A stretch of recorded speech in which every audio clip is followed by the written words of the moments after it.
हर हर महादेव। आप सभी का हमारी ज्ञान कर्मकांड चैनल में स्वागत है। पितृपक्ष जिसे श्राद्ध पक्ष कहते हैं, आजकल जो पितृदोष के कारण आ रहे हैं, सबसे ज़्यादा हमारे पूर्वजों के श्राद्ध के कार्य न होने के कारण ये सब पितृदोष के होते हैं। सबसे पहले तो ये जानकारी प्राप्त करिए कि पितृदोष की वजह से आपके घर में क्या क्या नुकसान होते हैं और कौन कौन सी जगह पर आपको नुकसान उठाने पड़ सकते हैं। सबसे पहले तो परिवार में कलह, धन की बरकत न होना, किसी भी कार्य में विजय हासिल न होना और जहाँ भी हम जाएं वहाँ मान सम्मान प्रतिष्ठा न मिलना, धन बर्बाद होना, नित्य प्रति स्वजनों से अपने बंधु बांधवों से झगड़ा होना, ये भी सब पितृदोष के लक्षण है। संतान में बाधा आती है, संतान उत्पन्न में बाधा आती है, विवाह में बाधा आती है, ये सब के सब पितृदोष के ही लक्षण है। तो अब जब पितृपक्ष चल रहा है तो आप श्राद्ध पक्ष में विस्तृत जानकारी में जानिए कि किस प्रकार से श्राद्ध करना चाहिए और कौन कौन से निषिद्ध कर्म है श्राद्ध में क्या क्या काम करना चाहिए, क्या क्या काम नहीं करना चाहिए, ये सब आप विशेष जानकारी प्राप्त करें और अपने पूर्वजों के अक्षय तृप्ति के लिए श्राद्ध का कार्य सफल करें। सबसे बड़ी अकाल मृत्यु किसी की भी हो, उसका कौन सी तिथि को श्राद्ध करना चाहिए, कौन कौन से श्राद्ध में सामग्री प्रयोग करनी चाहिए, कौन कौन से प्रयोग नहीं करनी चाहिए, ये आप क्रमबद्ध जानकारी प्राप्त कर दिए।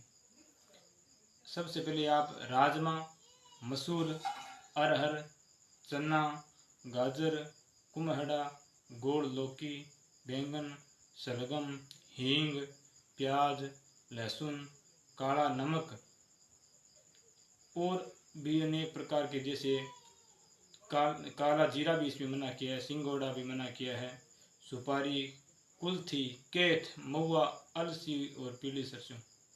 पीली सरसों श्राद्ध के काम में प्रयोग आती है, लेकिन श्राद्ध के जो हम भोजन इत्यादि बनाते हैं श्राद्ध के लिए, तो उसमें ये सब चीज़ें निषिद्ध मानी गई है। और पूर्वाह्न काल में, वैसे तो श्राद्ध का समय मध्याह्न काल के बाद का ही माना गया है। मध्याह्न काल में जो तिथि रहती है उसी तिथि का श्राद्ध मान्य होता है, उदय तिथि जो भी हो। तो पूर्वाह्न काल में श्राद्ध न करें, संध्या के समय में श्राद्ध न करें और रात्रि के समय में भी श्राद्ध का कार्य नहीं करना चाहिए।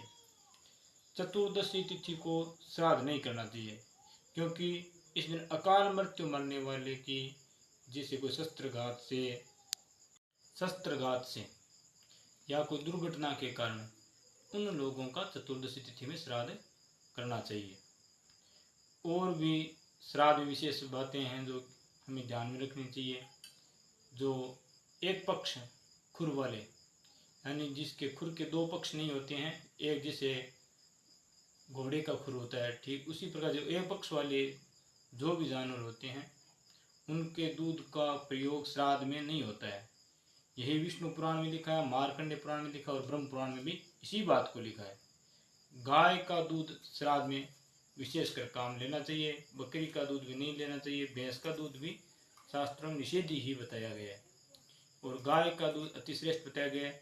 श्राद्ध में विशेषकर ये बात ध्यान में रखें कि अतिथि आपके घर पर आ गए तो अतिथि का सत्कार करें, अतिथि को भोजन कराएं और अतिथि का जितना हो सके देवताओं के समान उसकी पूजा करके उसको संतुष्ट करके अपने घर से विदा कीजिए। याचक आ जाए तो उनको भिक्षा दीजिए। श्राद्ध के दिन गाय को भी तृण इत्यादि, घास इत्यादि खूब खिलाएं और तर्पण हो सके तो तर्पण करें। जितना हो सके पितरों के निमित्त में आप कर सकते हैं उतना बढ़ चढ़कर करना चाहिए, क्योंकि देवता कदाचित रुष्ट हो जाते हैं तो व्यक्ति अन्य देवताओं से, और जितना हो सके आप ब्राह्मणों को भोजन कराएं और अपने घर में आए हुए किसी भी प्राणी को आप बिना अपमानित करिए, उसको जैसा यथाशक्ति हो उसको धन से, अन्न से, घास फूस से, अगर कोई जानवर हो तो उसको आप आराम से अपने घर से आत्म संतुष्टि के साथ उसको घर से विदा कीजिए। श्राद्ध में आपको नाखून नहीं काटने चाहिए, बाल नहीं काटने चाहिए और श्राद्ध पक्ष में आपको अनेक प्रकार से पितरों के उद्देश्य करते हुए पंचबलि जरूर करनी चाहिए।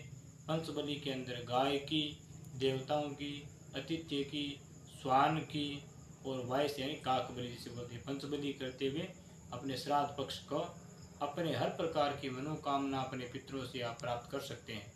पितरगण जिससे पहले कहा कदाचित देवता रुष्ट हो जाए तो आप अपना काम करवा सकते हैं, कर सकते हैं, लेकिन पितरगण अगर यदि रुष्ट हो गए तो आपके पास कोई दूसरा उपाय नहीं है जो अपना मंगल कर सके। पितरगण जिसके रुष्ट हो गए उसका हमेशा के लिए अमंगल ही होता रहता है।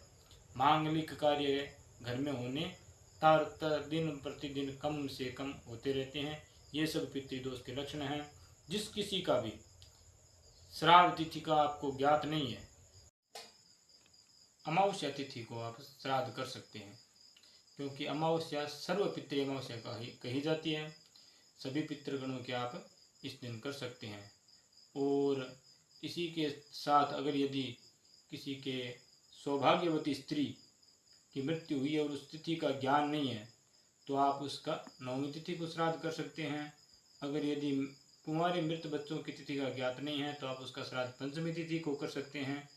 और शस्त्र से दुर्घटना से मरने वाले प्राणी का आप चतुर्दशी तिथि को श्राद्ध करें। ये सब छोटी छोटी बातें हम ध्यान में रख करके अपने जीवन को सफल बना सकते हैं। और पितृपक्ष में अन्य किसी जानकारी के लिए आप हमें कमेंट बॉक्स में कमेंट कर सकते हैं। अगर यदि आप हमारे चैनल पर नए हो तो लाइक शेयर कीजिए और अपने मित्रगणों के साथ, परिवारजनों के साथ ये जो छोटी छोटी जानकारी है इसको शेयर कीजिए ताकि इसका आप सभी को लाभ मिल सके। ये ऐसी छोटी छोटी जानकारी हम अपने ज्ञान कर्मकांड चैनल के माध्यम से देते रहेंगे। जय श्री राम, हर हर महादेव।